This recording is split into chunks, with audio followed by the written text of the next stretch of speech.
warahmatullahi wabarakatuh. Waalaikumsalam warahmatullahi wabarakatuh. Terima kasih Bapak Ibu Guru yang telah hadir dalam acara diseminasi aksi nyata saya modul 1.4 yaitu budaya positif. Sebelum kita mulai, kita lihat dulu ya. Kalau saya bilang SMP Negeri 4 Bode hebat, hebat, hebat, yes. Bisa? Bisa. Kita mulai. SMP Negeri 4 Bode Hebat, hebat, hebat, yes. Saya dengan disiplin positif. Apa yang Bapak Ibu ketahui atau yang ada di dalam pikiran Bapak Ibu tentang disiplin positif? Monggo. Ya, tunjuk jari. Ya. Pak Zaidin.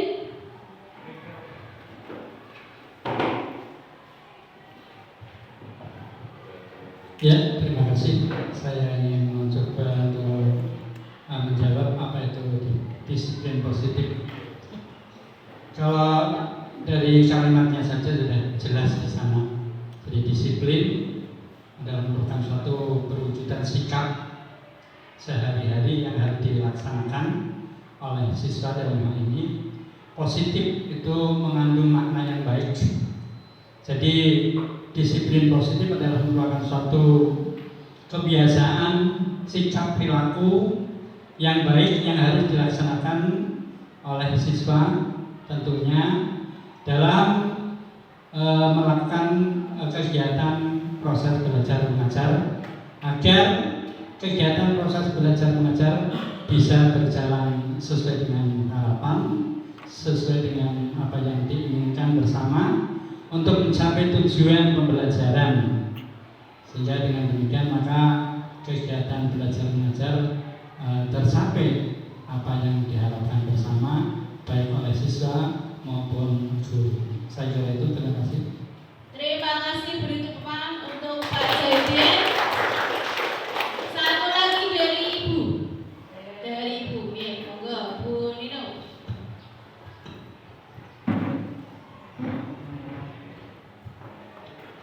Terima kasih. Jawaban saya adalah baik dari Pak Zaidin.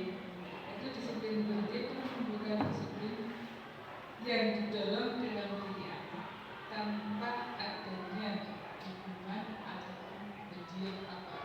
Jadi anak itu melakukan dan ta'ala dari diri anak sendiri. Terima kasih. Tadi saya simpulkan bahwa disiplin positif dari Pak Zaidin dan Bu Nino betul sekali ya. Disiplin positif itu harus kita terapkan ya.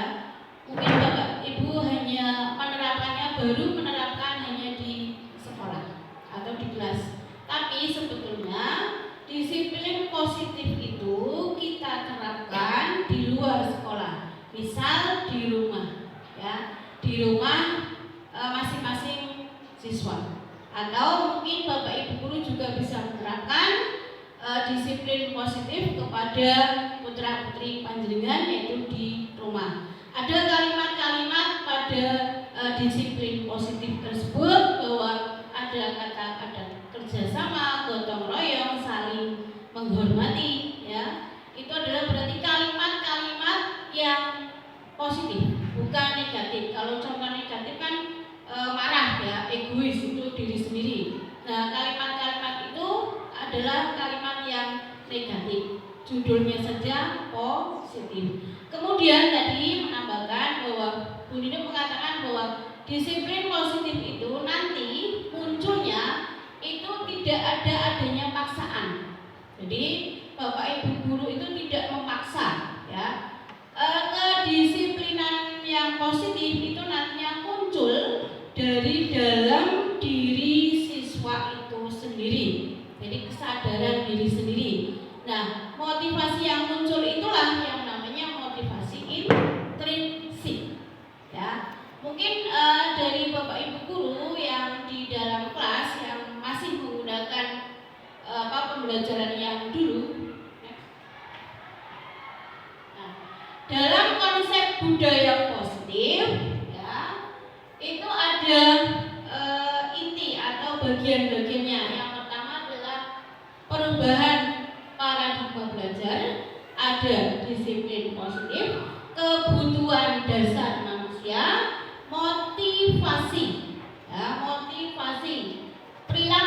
manusia, kemudian ada posisi kontrol guru, kemudian ada keyakinan kelas dan segitiga restitusi. Itu bagian dari budaya positif.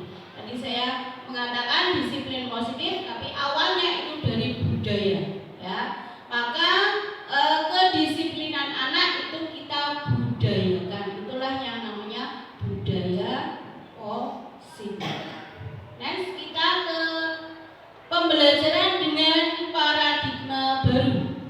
Nah, pembelajaran pada paradigma baru itu adalah pembelajaran yang berpihak pada murid sesuai dengan filosofi Ki Hajar Dewantara, ya. Berpihak pada murid. Maksudnya apa? Maksudnya menurut jenengan itu kok pembelajaran berpihak pada murid? Monggo yang menjadi relawan. Artinya apa ini? Kok berpihak pada murid? Yuk, tunjuk jari. Bu Dwi, berpihak pada murid.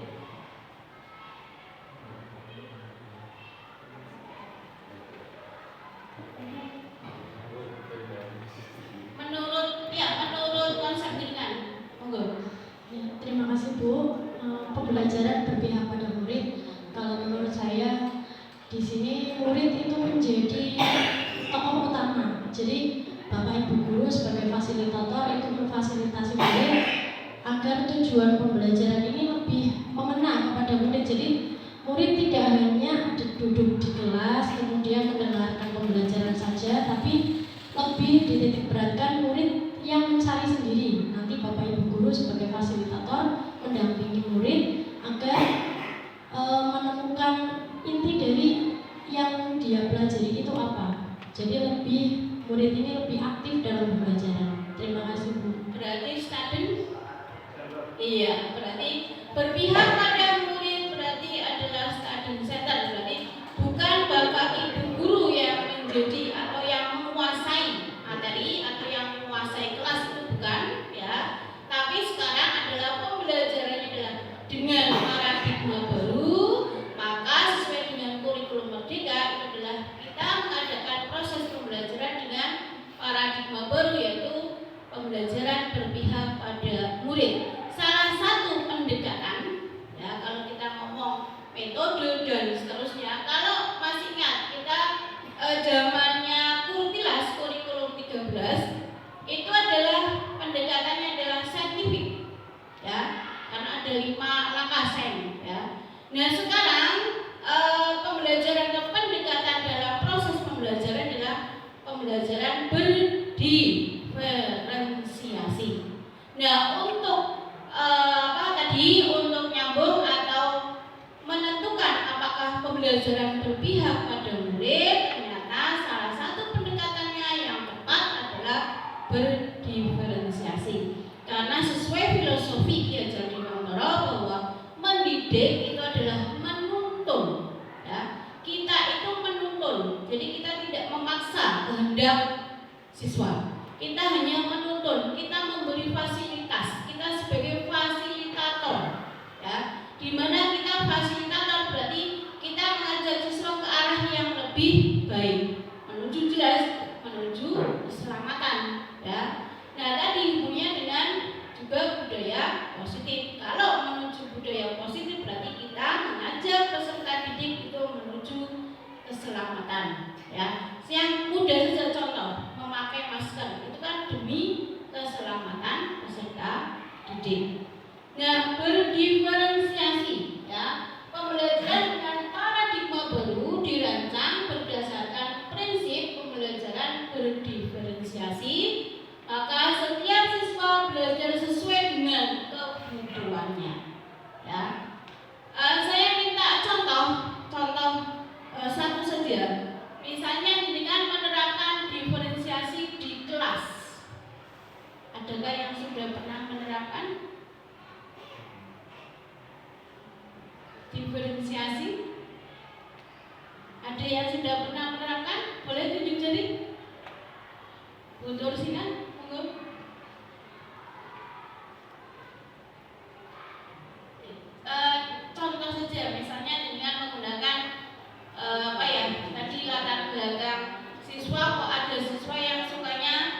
jalan-jalan terus ya kan, berarti kan dia pakainya adalah kinestetik ya. Kemudian yang suka hanya mendengarkan auditori, dia kan hanya menyimak atau mendengarkan tanpa membaca ya. Jadi itu berdasarkan tadi, monggo Bu Tusi hanya sekilas lah contoh penerapannya seperti itu.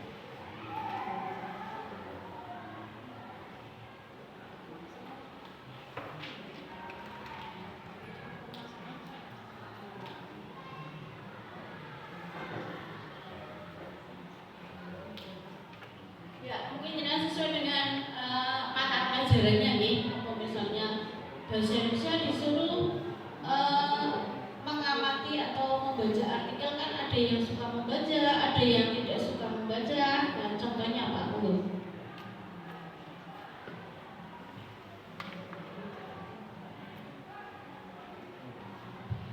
Assalamualaikum warahmatullahi wabarakatuh. Waalaikumsalam warahmatullahi wabarakatuh.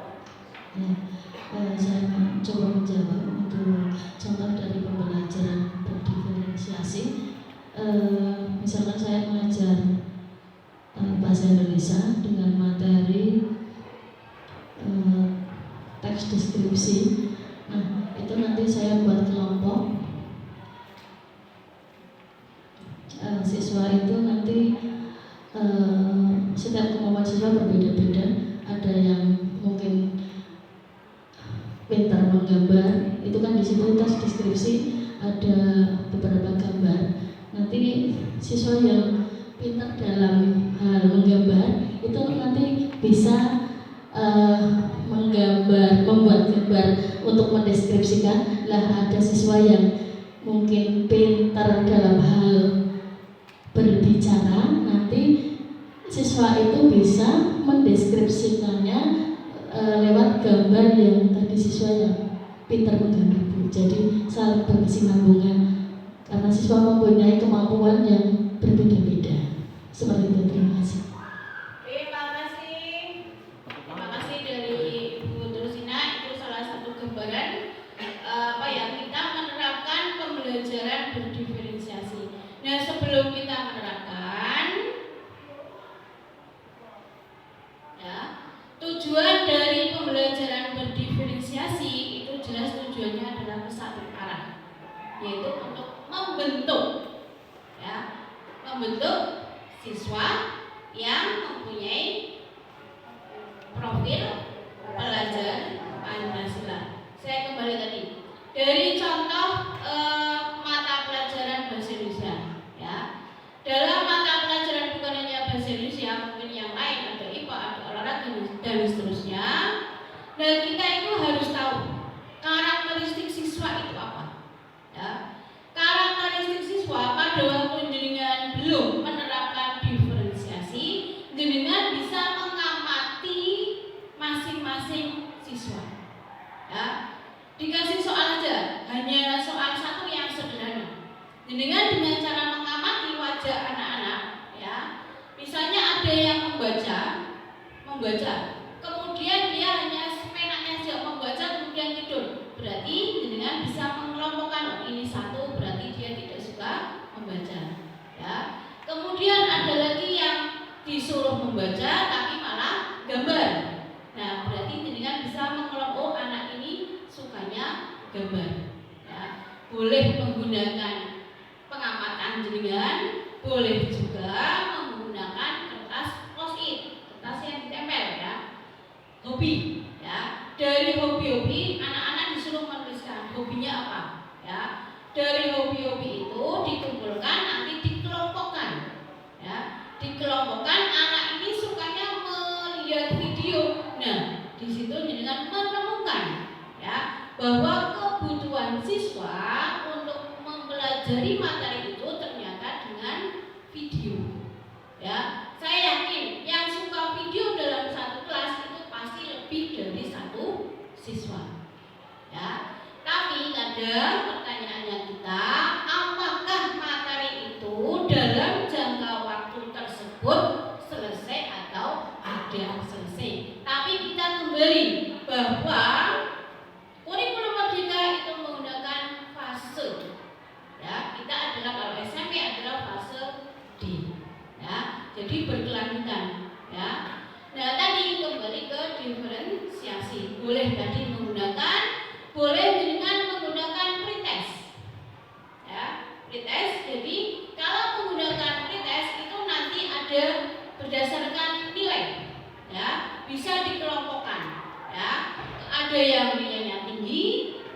sedang, rendah. Berarti kalau yang tinggi, jenengan punya KKM sendiri, tidak harus menentukan atau mengetahui bahwa KKM sesuai dengan KKM sekolah, bukan. Dengan pretest, ya, boleh pretestnya adalah pilihan ganda, boleh menggunakan esai.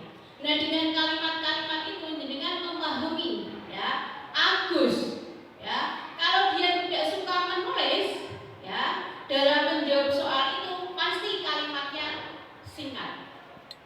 Ya, jadi jenengan mengetahui karakteristik boleh atau bisa dari tulisan, bisa dari pengamatan, ya, bisa juga dari hobi.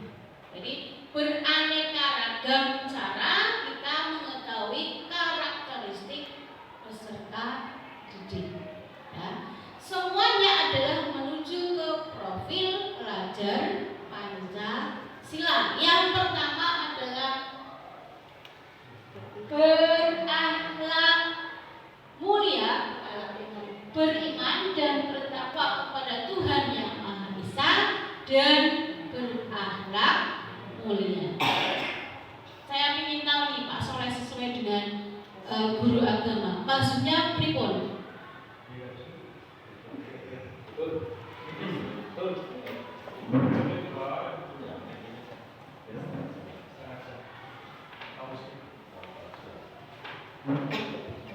Ya, terima kasih.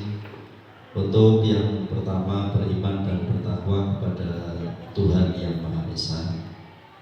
Ini menjadi satu poin yang paling awal, karena memang pada kodratnya manusia itu makhluk yang diciptakan oleh Allah Subhanahu wa Ta'ala dengan tujuan untuk beribadah.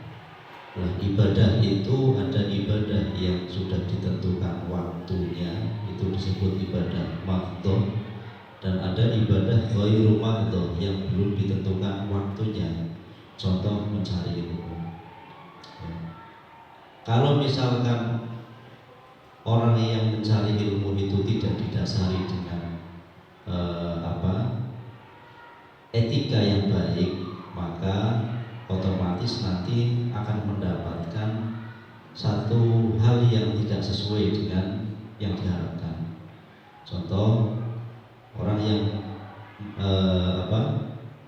dengan beriman kepada Tuhan Yang Maha Esa, tentunya dia akan menyadari bahwa setiap perilakunya itu diawasi, dan apa yang dilakukan oleh setiap manusia itu akan dimintai pertanggungjawaban.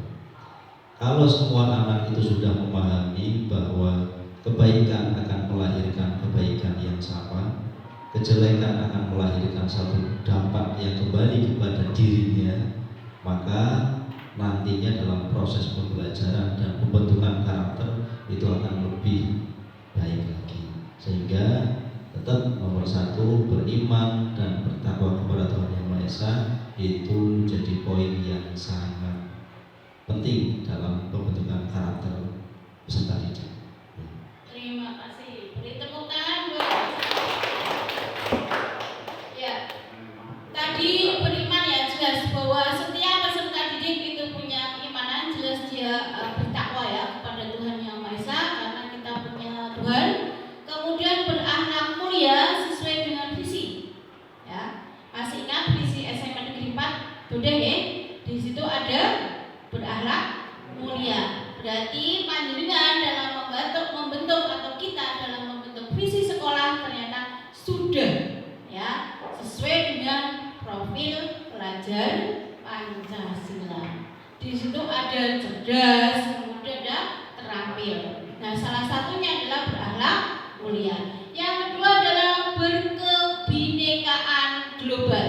Ya, berkebinekaan global berarti kita menerima, ya, kita menerima, tidak kita menutup mata bahwa kebudayaan kita itu banyak sekali. Nah, peserta didik itu harus mampu berkebinekaan global. Dia harus mampu mengetahui bahwa Agus itu di desanya ternyata masih ada kebudayaan Sintren, ya, masih kan, deh. Kemudian dengan berkebinekaan global itu membuka mata para siswa bahwa bukan hanya daerahnya saja yang punya kebudayaan, dia juga harus mampu menerima dari kebudayaan desa lain. Kemudian siswa itu mampu berkolaborasi, mampu berinteraksi. Oke? Jadi tidak egois, punya saya itu kebudayaannya ini, tidak, tapi peserta didik itu mampu menerima. Bahkan kalau kita keluar ya, ke luar negeri misalnya ada peserta didik kita yang mampu sekolah di luar negeri, maka dia akan mengangkat tinggi ya dari budaya Indonesia dengan cara tidak menutup kebudayaan negara lain. Jadi tetap itu kalau global berarti seluruh dunia ya. Itu maksudnya. Kemudian yang ketiga adalah bergotong royong. Dengan cara Jumat ya, ada 4 macam. Yang pertama ada salah satunya nanti adalah Jumat bersih ya. Nah disitulah siswa sudah menerapkan gotong royong atau bekerja sama. Itu sudah masuk dengan profil pelajar Pancasila ya, itu bergotong royong. Bukan hanya saja bergotong royong dalam kebersihan ya, karena sub elemen, kalau ini kan dimensi. Nah di dalam dimensi itu ada elemennya, ada sub elemen ya. Nah contohnya ya tadi, apakah hanya bergotong royong saja? Tidak, tapi bekerja sama juga termasuk dalam bergotong royong ya. Pula kalau anak itu bekerja sama dalam ulangan, nah itu tidak boleh. Tapi silakan bekerja sama dalam memecahkan atau membantu ya, membantu siswa atau temannya yang tidak bisa menyelesaikan, hanya membantu caranya, tapi bukan memberi jawaban. Itu adalah arti dari bekerja sama. Kemudian ada kreatif. Anak-anak kita sudah kreatif ya, dia kalau dengan masuk ke kelas tapi kreatif yang positif, dia punya kreativitas sendiri, dia mampu mengeluarkan ide ya. Dengan ke kelas kemudian bagaimana idenya, pasti anak-anak itu sudah mampu mengeluarkan idenya sendiri-sendiri, itu kreatif ya. Kelima adalah bernalar kritis, dia mampu ya, dia itu mampu menalar sesuatu atau memecahkan permasalahan. Misalnya ada temannya yang debat, nah dia itu nanti mampu kemudian memecahkan soal yang rumit, itu adalah cara bernalar kritis. Yang terakhir adalah mandiri, jelas ya. Kemandirian itu sangat dibutuhkan oleh semua siswa ya. Dia mandiri, dia mampu ya, dia itu mampu menyelesaikan, misalnya kalau ulangan ya jelas harus sendiri, itu adalah mandiri. Nah kemudian ada, selain tadi profil pelajar Pancasila, itu ada istilah miskonsepsi hubungannya dengan budaya positif, disiplin positif. Contoh ya, penerapan budaya positif itu berarti tidak ada aturan atau konsekuensi ya, itu adalah miskonsepsi. Nah kalau yang dengan nyata atau contoh nyata ya, katanya ada budaya positif, berarti ya sudah tidak ada aturan atau tidak ada keyakinan kelas, bukan seperti itu. Itu adalah miskonsepsi. Contoh yang nyata IPA ya, Bu Nino misalnya menyuruh anak itu untuk memberi contoh benda padat. Nah anak-anak itu menjawab es batu. Apakah jawabannya tepat? Tidak tepat. Kenapa?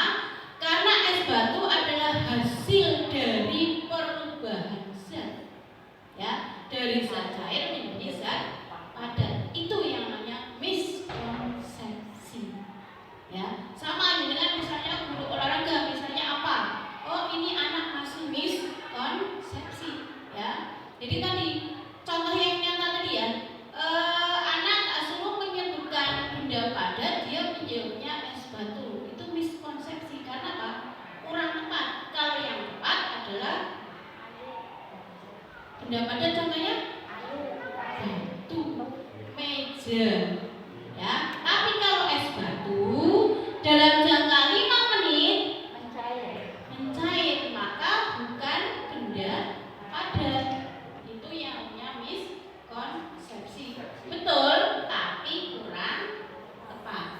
Ya, betul. Jadi kalau Bapak Ibu menyuruh anak untuk menjawab, jangan langsung menyalahkan nih, karena memang dia konsepnya itu memang seperti itu, mungkin dibawa dari SD. Ada lagi yang sebutkan benda yang mudah cair.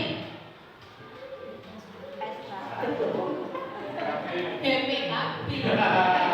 Kan yang jawab Pak Guru. Kan dalam 5 menit kan cair kan? Nah, itu contoh. Jadi itu adalah miskonsepsi. Ini yang baru tahu, berarti baru paham Pak. Kan di PowerPoint kan 5 menit cair. Judulnya BPKB. BPKB atau yang lain ya. Nah tadi ya. Nah kita kembali ke miskonsepsi ini ya. Penerapan budaya positif bukan berarti tidak ada aturan, tidak ada keyakinan kelas ya, tetap ada. Nah ini penjelasannya ya. Nah yang ada miskonsepsi, teori miskonsepsi hanya CGP mulai angkatan 11. Kalau dulu tidak ada istilah miskonsepsi. Nah penjelasannya, dalam hidup bermasyarakat itu pasti ada tatanan ya. Dengan di rumah saja kan punya tatanan ya. Misalnya mandi, handuk letakkan di luar atau dijemur, itu pasti ada tatanan dalam rumah. Kalau tidak punya tatanan, berarti semua handuk yang basah pasti diletakkan di kursi ya. Itu contoh yang sepele. Nah tatanan atau aturan dengan konsekuensi dari setiap tindakan yang akan dilakukan oleh anggota masyarakat ya. Nah yang kedua, dalam penerapan budaya positif, guru melatih kesadaran murid melalui pemahaman bahwa tatanan dan konsekuensi hadir untuk memberikan keselamatan dan kebahagiaan. Jadi dengan punya tatanan aturan tujuannya hanya satu, memberikan keselamatan dan kebahagiaan. Yang mudah ya, apa ya Bu memberi keselamatan? Gunakanlah masker. Jelas selamat apa tidak? Selamat, dia terhindar dari virus. Terima kasih Anda sudah tidak merokok di sini. Mewujudkan keselamatan tidak? Nah, keselamatan. Apakah bahagia? Bahagia, karena kan uangnya bisa ditabung. Kan? Berarti suatu tatanan itu adalah jelas menuju keselamatan dan kebahagiaan. Ya, kalau bahagia istri ya jelas bahagia suami. Ya, lanjut. Nah, kita ke disiplin positif. Ya, itulah tadi dalam budaya kita kata disiplin itu membentuk ya atau memberikan ketidaknyamanan bagi siswa. Kalau dengan dengar kata disiplin bukan hanya siswa, dengan saja mendengar disiplin itu mesti orang nyaman. Ya, tadi contohnya kan terima kasih Anda tidak merokok di sini. Yang suka merokok ya jelas tidak nyaman. Ya, ada yang sudah nyaman berarti terima kasih Anda sudah nyaman. Nah, sebagai pendidik tujuan kita itu adalah apa sih tujuan disiplin positif itu? Ya tadi menciptakan anak-anak yang memiliki disiplin diri ya, sehingga mereka berperilaku mengacu ke nilai-nilai kebajikan. Contohnya apa nilai kebajikan? Satu, Mbak Aris, nilai kebajikan satu saja. Nilai yang bagus di semua orang. Nilai kebajikan yang bersifat universal umum. Saling tolong menolong. Iya, tolong Terhadap sesama menolong. manusia. Iya. Menggur. Menghormati satu sama lain. Pak Igu nama? Baru dua. Menghormati. Terus menghargai. Saling menghargai Bu. Ya, terus Bergotong royong. bergotong royong. Terus Kambingnya. cinta dan kasih. Sayang. Ya. Kan itu kan juga nilai-nilai kebajikan. Tapi yang bersifat positif. Oke. Disiplin positif merupakan suatu cara tadi menumbuhkan kesadaran serta memberdayakan murid untuk melakukan sesuatu tanpa imbalan, ancaman atau hukuman. Ya, itu penerapan disiplin positif.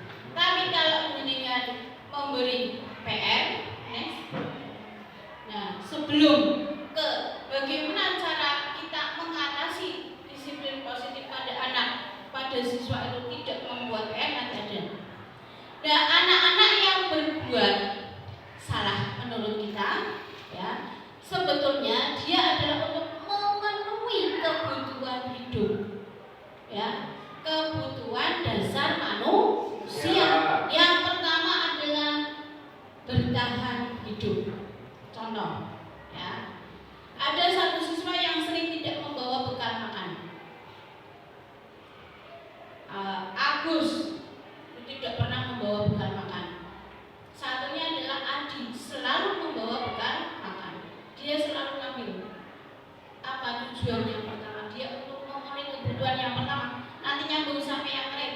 Dia adalah untuk bertahan hidup dengan cara makan.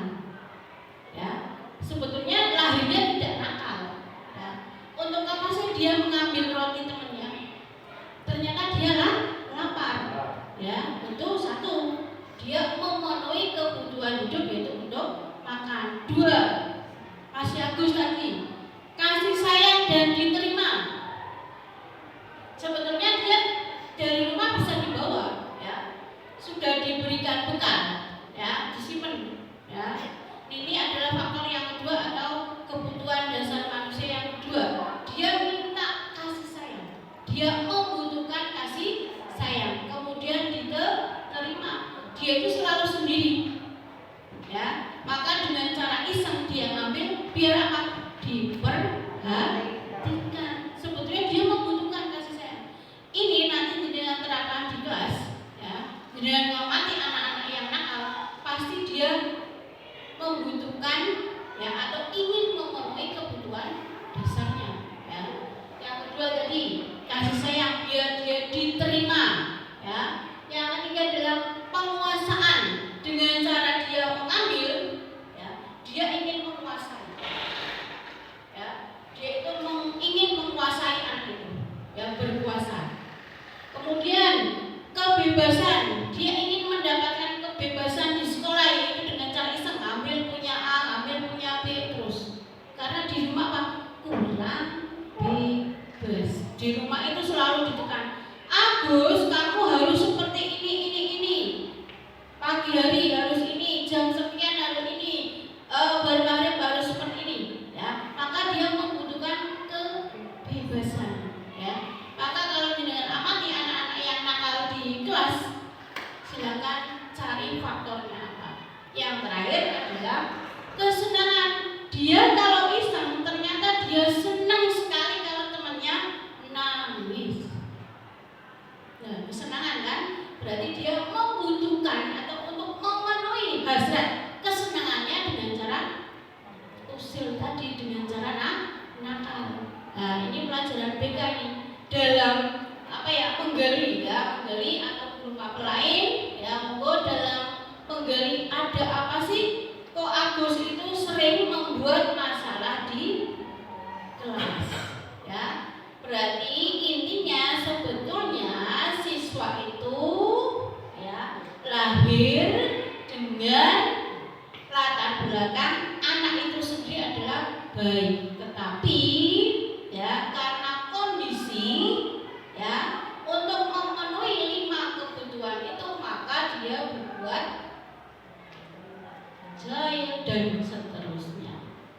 Ada yang seperti itu menemukan? Pernah menemukan di kelas? Banyak. Nah, benar sekarang ngerti, berarti kita manusia ternyata membutuhkan atau kebutuhan dasar kita itu ada 5. Kemudian bagian dari budaya positif yaitu ada motivasi perilaku manusia. Manusia itu mempunyai motivasi, ya. Yang pertama adalah menghindari ketidaknyamanan dan hukuman. Jadi anak-anak yang tadi menghindari, ya, itu adalah motivasinya apa? Dari luar. Ada anak yang patuh, ya. Anak itu patuh tapi di sini dia hanya menghindari hukuman dari bapak ibu, ya. Itu berarti motivasinya. Kalau dia menghindari hukuman adalah motivasinya dari luar, ekstrinsik. Nah, masih ada yaitu ingin mendapatkan imbalan atau penghargaan. Sama, berarti motivasinya juga dari luar,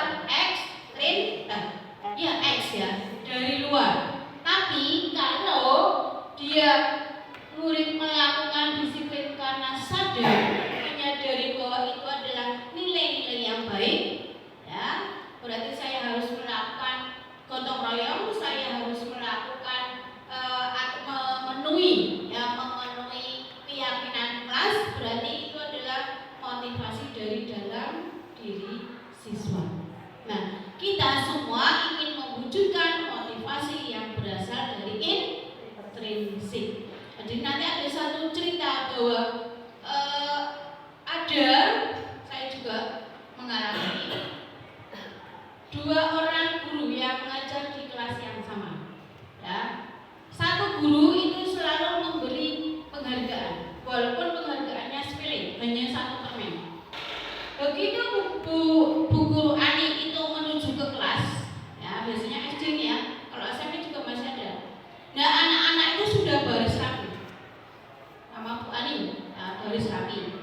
Dia malah rebutan untuk bersalaman, masuk kelas dengan rapi. Ternyata setelah masuk anak-anak itu diberi coklat masing-masing karena tadi sudah baris dan rapi masuk kelas. Dan suatu saat Bu Ani nggak masuk, diganti dengan Bu Titi. Nah, Bu Titi tidak memberi imbalan atau penghargaan apapun. Nah, tetap anak-anaknya tidak akan masuk kelas. Nah, itu akan berdampak pendek selagi Bu Titi ada, ya. Tapi nantinya berdampak jangka panjang, ya. Jangka panjang gimana? Kalau dia naik kelas dan tidak lagi ketemu dengan Bu Ani, maka disiplin positif tadi ya sudah tidak akan diterapkan. Nah, berarti motivasi itu masih dari luar. Kenapa? Dia menginginkan suatu imbalan atau penghargaan. Walaupun tidak imbalan, misalnya diberi penghargaan, ya, tetap dia jangkanya nanti panjang. Nah, kita berarti mulai menerapkan motivasi yang betul adalah motivasi yang keluar dari diri siswa itu sendiri. Next. Ya, konsep disiplin dengan identitas gagal. Karena nanti ada 2, identitas gagal dan sukses. Kalau yang gagal adalah hukuman. Kenapa hukuman? Karena hukuman itu menyakitkan, ya. Coba dengan menghukum siswa, jelas itu akan menyakitkan. Apalagi dengan suruh, ya, kalau tidak sesuai dengan mapel, ya, disuruh mengerjakan 100 kali. Saya masih ingat, berarti saya memang dulu belum belajar menggunakan ini. Saya sering menyuruh anak-anak itu menulis jawaban kali 100, ya. Itu berarti hukuman. Itu ternyata menyakitkan. Tapi tidak semua anak, ya, tidak semua anak, ya. Kemudian tidak nyaman, ya, jelas tidak nyaman. Lanjut, murid takut, ya, muridnya nanti takut ketemu saya kalau masih kelas 7, ya. Kemudian akan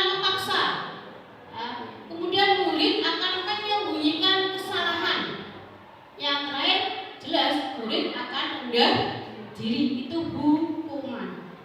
Ya, Bapak Ibu sudah menerima materi ini, monggo yang sering menghukum ya dialihkan ya. Tapi ada penghargaan juga tidak boleh. Ya, penghargaan tidak efektif, akan merusak hubungan. Kenapa merusak hubungan? Kalau anak itu tidak diberi penghargaan lagi, ya jelas dia akan kembali. Ya. Mematikan kreativitas. Kemudian ada menghukum dengan sifat ranking, maka dalam kurikulum Merdeka tidak ada penghargaan untuk peringkat 1, 2, 3. Cuma masih miskonsepsi dengan orang tua siswa. Sekarang digalakkan di grup, di TikTok, di IG, tolong jangan menanyakan peringkat ke putra putrinya, karena akan menyakitkan.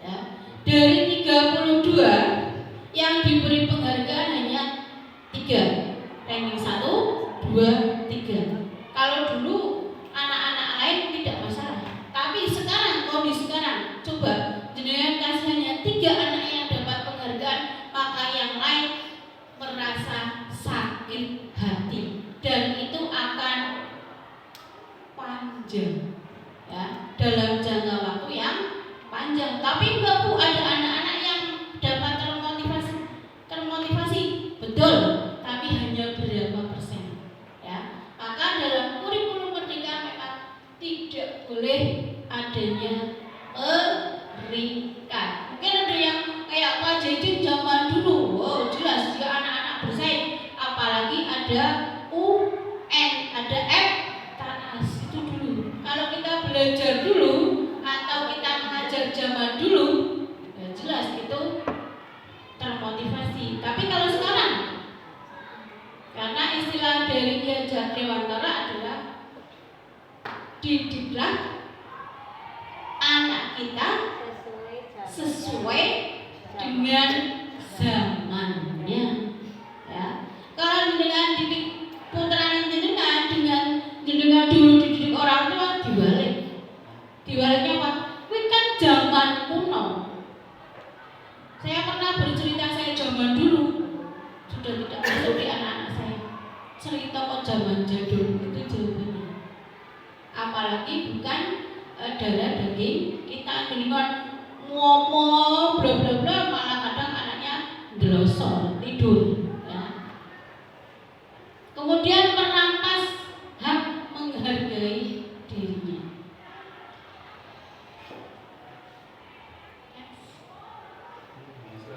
Yang sukses konsekuensi ya, penguatannya jangka pendek, perlu monitoring berkelanjutan. Kemudian akan kehilangan waktu, murid menghormati konsekuensi ya, murid menghormati peraturan. Kemudian kehilangan waktu untuk merenungi kesalahan, itu kalau konsekuensi. Lanjut, yang paling bagus adalah dengan restitusi.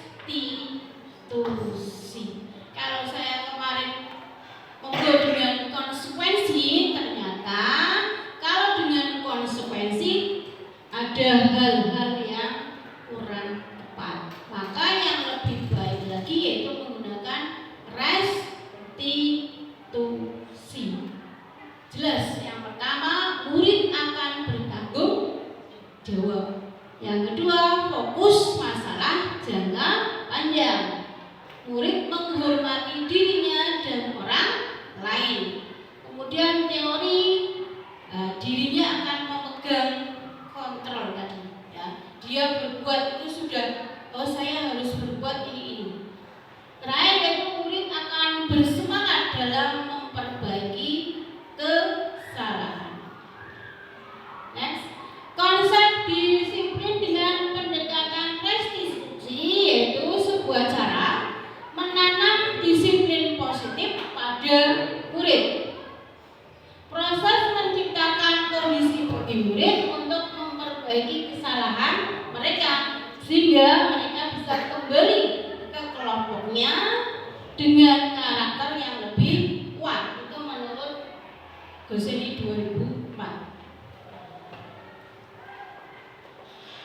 Ciri-ciri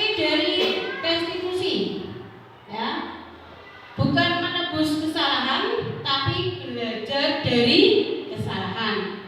Kemudian memperbaiki hubungan, tawaran berupa tawaran tapi bukan paksaan, menuntun untuk melihat ke dalam diri. Lanjut, mencari kebutuhan dasar untuk mendasari diri, fokus pada karakter bukan tindakan, kemudian menguatkan dan fokus pada solusi. Nah, ini perbedaannya. Ya, dibaca.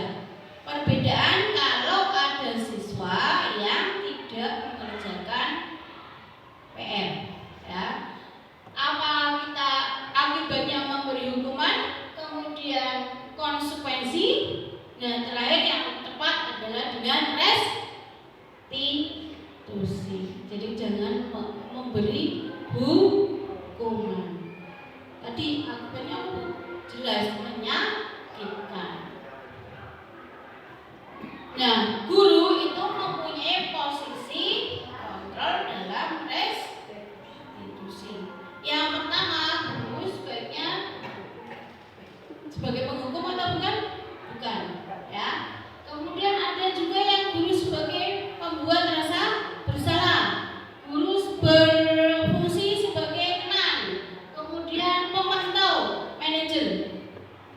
Dari 1, 2, 3, 4, 5, sebaiknya guru posisi yang keberapa, Bu An?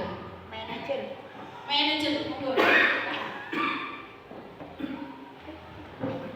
Apa sih artinya manajer?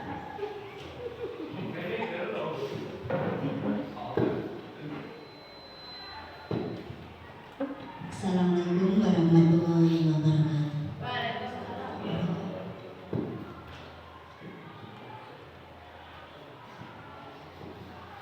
Posisi kontrol ya, restitusi menurut saya itu guru itu sebagai manajer, Bu. Oke. Orang yang bertanggung jawab untuk mengarahkan usaha yang bertujuan itu membentuk siswa pada sasarannya. Begitu. Berarti misal kan tadi ada sebuah mengerjakan PR, ya judulnya ya, Bu ya. Itu kan restitusi, memang kita punya kesepakatan kelas. Berarti kita menanyakan bagaimana kalau, ingatkan kembali bagaimana kalau kita tidak mengerjakan PR tersebut. Kemudian siswa pasti tahu, dan di kelas kami juga sudah terpasang besok maksudnya itu ingatkan kelas, dan kita untuk sebagai gurunya itu untuk membantu iya, membimbing untuk bagaimana anak itu bisa mengerjakan PR. Kemudian begitu, Bu, konsekuensinya ya, Bu ya. Konsekuensi ketika kita tidak mengerjakan PR. Biasanya kalau tidak mengerjakan PR, saya gini, Bu. Yang sudah mengerjakan PR, kemudian anak-anak yang belum, saya suruh melihat pekerjaannya siswa yang sudah mengerjakan. Tetapi kalau anak-anak itu memang tidak mau, ada yang tidak mau, Bu. Tetap di antara mereka ada yang tidak mau. Kemudian ya itu, Bu, mau tidak mau tak suruh tak bimbing ya, Bu, untuk menulis, Bu. Menulis apa jawaban? Iya, menulis apa yang dikerjakan anak. Tapi itu, Bu, dengan melihat apa itu, Bu, keyakinan kelas itu. Biasanya kalau tidak mengerjakan berarti harus mengerjakan, berarti walaupun tidak dipaksa, Bu, tapi secara langsung ya itu menurutnya paksaan ya, Bu ya. Tapi insya Allah itu mau, Bu, mau melakukan itu, menulis begitu menurut saya. Tapi kurang lebihnya ya mohon maaf. Terima kasih, beri aplaus.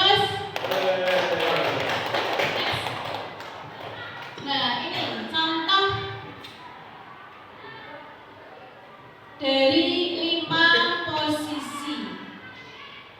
Tadi ya, sebagai penghukum. Nyindir kalimatnya, ya, nyinyir, ya, tidak bolehnya adalah identitas gagal. Masuknya identitas gagal adalah sebagai penghukum, kemudian membuat orang merasa bersalah, ya, berarti ada 2 ya. Sedangkan yang sukses menjadi teman, pemantau, dan manajer. Ya. Nah, kalimat-kalimatnya ada guru berbuat, kemudian guru berkata, hasilnya itu adalah sebagai penghukum. Kalau kamu tidak mengerjakan, kamu akan menghukum, ya, itu menghukum. Kemudian hasilnya, ya jelas anak akan memberontak. Ya, bukan nanti dia pilih yang baik yang mana, ya. Kalau membuat orang bersalah, kamu sudah mengecewakan bapak, kamu sudah mengecewakan ibu karena kamu tidak mengerjakan PR. Itu berarti membuat siswa itu merasa bersalah. Gimana sih kamu? Nah, berarti dia mikir saya itu salah sekali. Ya. Nah, itu membuat merasa bersalah. Teman, hanya teman. Nah, kalau hanya teman, berarti contoh kalimat lakukanlah, tolong ibu, tolong bantu ibu. Teman, nanti ibu bantu. Ya, kalau kamu kurang paham, kalau kamu tidak tahu, nanti ibu yang bantu. Berarti itu sebagai teman, sebagai pemantau. Gimana, kamu sudah mengerjakan apa belum? Mantau dong. Ya, itu guru sebagai pemantau. Nah, sekarang berarti sebagai manajer. Nah, sebagai manajer berarti dengan kembali. Kenapa sih kamu kok tidak mengerjakan PR diajar? Ya. Nah, menggali dari anak itu, kenapa kok tidak mengerjakan PR? Nah, sebaiknya guru adalah posisinya sebagai manajer. Jangan langsung menghukum. Yang tidak mengerjakan PR tak suruh lari 100 kali, hukuman. Kalau hanya ya sudah nanti tak bantu, hanya sebagai teman. Kalau yang merasa dia membuat salah, kamu gimana sih, kamu kok tidak mengerjakan PR? Ya. Kemudian sebagai pemantau dengan mantau, siapa yang tidak mengerjakan, saya Bu, selesai, itu pemantau. Tapi kalau sebagai manajer berarti dengan menguasai, kenapa diajak ngobrol, kemudian mencari solusi. Nanti anak paham, oh biar saya mengerjakan PR itu harus seperti ini ya Bu, seperti itu.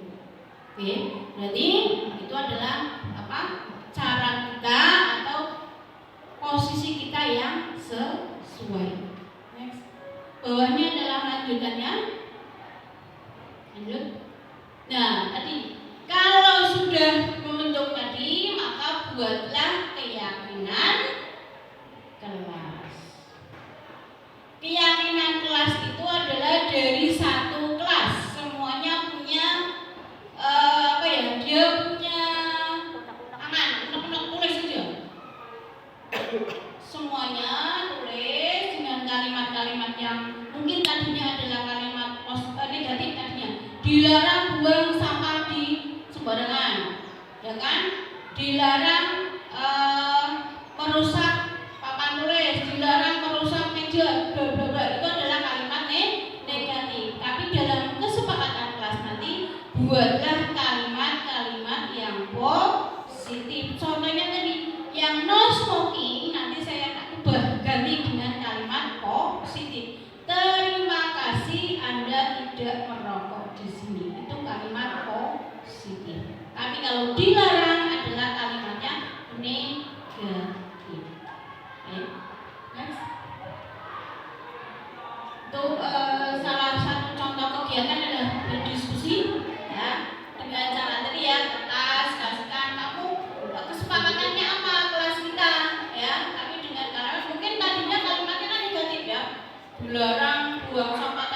ada orang terlambat masuk kelas kan itu kalimatnya negatif. Nanti diolah menjadi keyakinan kelas yang positif. Kemudian pembentukan keyakinan kelas tadi, saya tadi sudah jelaskan caranya tadi ya. Nah, contoh keyakinan kelas ini hanya contoh ya. Aku cinta kebersihan. Aku senang membantu teman. Aku senang dan seterusnya. Itu adalah keyakinan kelas hanya contoh. Dengan bisa bereksplor yang lain. Nah tadi kalau guru BK khususnya ini selalu menangani permasalahan siswa dengan cara segitiga restitusi. Nanti ada video saya cara menangani siswa dengan segitiga restitusi. Coba Pak Igun baca. Yang pertama Pak. Ini kan kalau menangani siswa gimana? Bukan hanya BK ya, wali juga bisa atau guru mapel. Yang pertama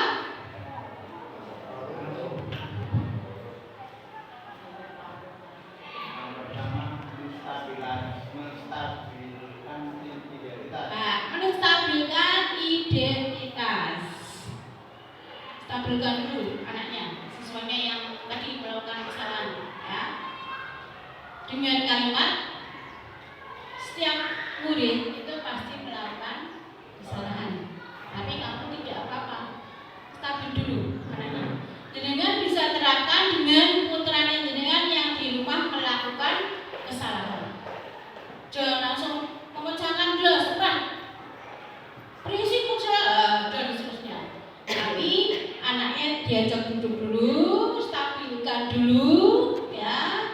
Nah kamu melakukan itu apa? Wajar, ya. Semua manusia itu melakukan kesalahan, tapi itu stabilkan dulu kalimatnya ya. Kamu bukan orang yang satu-satunya orang yang pernah melakukan kesalahan. Lanjut yang kedua setelah menstabilkan identitas berarti Validasi tindakannya. iya, validasi dulu. Ya, divalidasi tindakannya gimana? Ya, kalimatnya adalah kamu tentunya punya alasan karena kamu melakukan hal tersebut. Alasannya apa? Ya, setelah itu menanyakan keyakinan baik yang di sekolah maupun yang di kelas ya. Keyakinan kita itu apa sih kalau kamu melakukan itu? Itu yang namanya segitiga restitusi ya. Dengan kan ngerti ya sekarang itu ilmu baru itu. Jadi kalau ada anak yang salah diajak duduk, tuh anaknya masih duduk itu, misalnya bertinju, jotos. Nah itu anaknya juga masih tidak labil ya, jiwanya nggak labil untuk duduk. Nah tanyakan dulu, stabilkan dulu, kemudian validasi dulu masalahnya. Nah baru tanyakan keyakinan, cari solusinya. Apa yang kamu lakukan dari tadi? Saya marah dan saya memarahi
itu memperbaiki, tersedia dua. Apa yang bisa memperbaiki semasa ini? Saya harus bersabar dan tidak akan marah jika ada teman yang meminjam pulpen.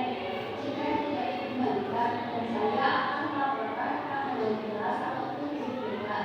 Mas sekali silakan kamu Amel, kita semangat ya.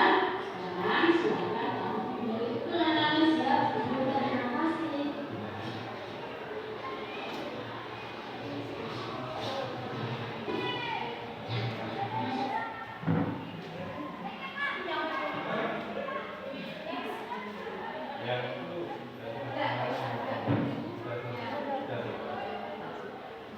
Tadi ada yang tanya nih, itu contoh segitiga restitusi dalam memecahkan suatu masalah. Jadi ada siswa yang di kelas bertengkar ya, misalnya jenengan menemukan siswa di kelas tadi jotos-jotosan dan lain-lain, itu dengan cara dipanggil ya, stabilkan dulu ya.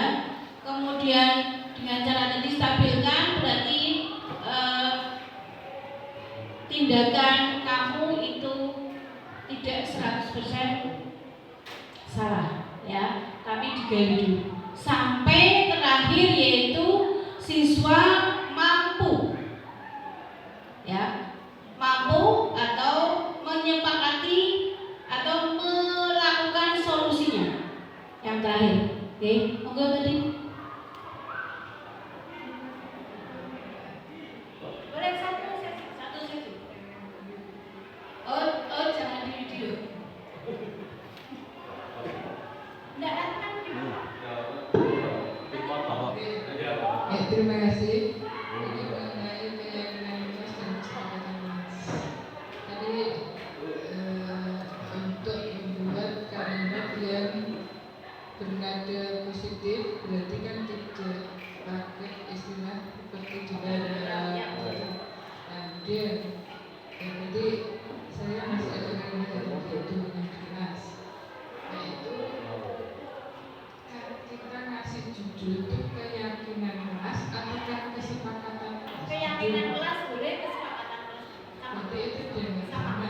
Berarti itu kan keyakinan kan sesuatu yang penting jadi suatu kesepakatan kelas. Iya. Berarti judulnya tetap kesepakatan kelas. Tidak apa-apa. Tidak apa-apa.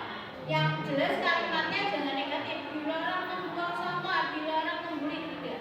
Tapi kalimatnya negatif, mengandung kebajikan yang universal. Jadi menyeluruh ya. Jadi umum ya. Berarti saya senang atau aku suka tolong menolong, bantu, menghargai. Itu kan umum karena nanti permasalahan yang ada itu banyak. Maka dengan keyakinan tadi kan salah satu tadi kan contoh Amel kan melempar tas ya, melempar tas dari Ali. Nah, itu kan berarti keyakinannya apa? Berarti sabar. Ditulis sudah, saya harus sabar, ya kan? Dan tadi keyakinannya saya harus sabar lagi, kemudian saya menghormati, menghargai. Itu kan umum. Berarti itu kalimat utamanya itu anak ya. Ya, anak yang membuat. Ini cuma tadi itu yang berbeda semua. Saya nggak bilang membuat anak. Nah, jadi Kalimatnya boleh. kalau yang satu kan yang nomor satu itu berangkat sekolah dan masuk di ruang kelas tetap Betul. Nah, itu berarti kan tidak harus kita pakai saya harus berangkat. Enggak. Kalimatnya terserah. Monggo. Terserah. Yang penting kalimat itu mudah dipahami oleh siswa satu kelas. Itu kan ya, dan positif. Saya kan hanya membuat contoh saja. Itu hanya contoh ya. Dan positif. Jadi misalnya tadi kan terlambat kan? Tadi ulangi coba kalimatnya. Berangkat sekolah dan masuk di ruang kelas tepat. Nah, itu kan positif. Ya kan? Kecuali harus berangkat, kan harus kan negatif. Nah, berarti kalimatnya yang positif. Ini kan buatan dari anak itu semua anak buat terus Dikumpulkan, disamakan. dulu buat ke bapak dulu. Iya, betul. Boleh pakai sama. sama Itu jadikan satu satu. saja. Iya. Jadi terkumpul 23. 23. Kan nanti malah gampang kalau anak itu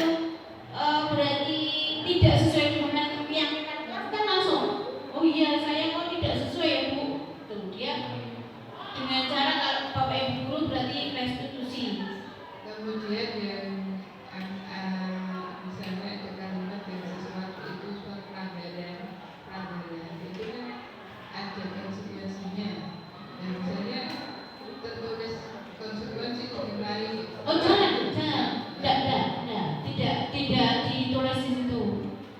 Itu berarti nanti sendiri, tapi jangan ditempel. Nah, boleh ya, boleh. Enak ya kemarin tuh ngomong kalau dikirain juga kan.